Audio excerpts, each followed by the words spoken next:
ever get panicked when you're invited to someone's house for dinner and you're told to bring the wine and you have no idea what to bring?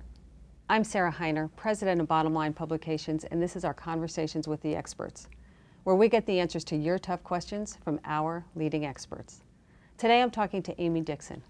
Amy's the former buyer and the fine wine expert at Stu Leonard's Wine Stores, one of the top 10 retailers for wine in the country. She's currently managing a portfolio of fine wine collectors at Nicholas Roberts Wine Stores in Darien, Connecticut.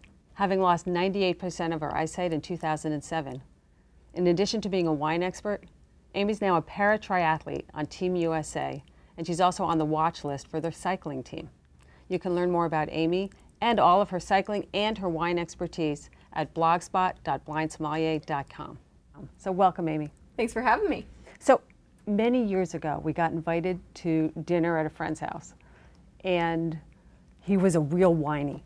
I knew nothing. And I went to the wine store, and we were in the middle of nowhere. And at a loss, I finally asked the wine realtor, "What do you sell a lot of?" And they said, "I sell a lot of that box over there." Oh dear. So then I went to the labels and the prices and went, right in the middle. So what should I have done instead?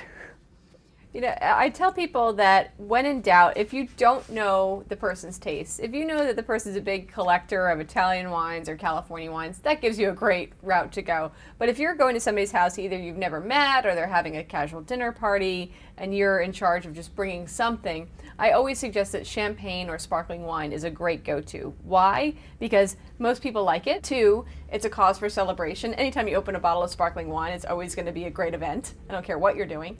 And then 3, worst case scenario, they can regift it. That's such great advice and so unique. I was worrying about reds and whites. No, go totally out of the box. Champagne. Champagne, sparkling wine. You're never going to go wrong with that because, again, if people don't like sparkling wine, they can regift it and it makes them look good. And it's a celebratory kind of thing. However, if you're in charge of bringing wine for a specific meal, they say they're cooking or something on Friday night and we're having a bunch of hors d'oeuvres, a couple wines that are always safe to bring. One for a red wine is always going to be Pinot Noir. Why Pinot Noir? Because it goes with just about everything you can throw at it cuisine-wise. It has good acidity and it's a balanced wine. It's not too much oak. It tends to be medium-bodied to lighter-bodied, so it's not going to be obtrusive for any one meal.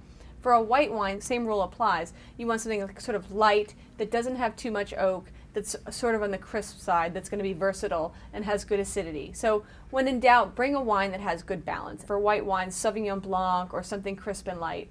The bottom line on what to bring to somebody's house when you have to bring them a bottle of wine? Well, forget about red and white. Go for champagne or a sparkling wine. That way it's always a celebration.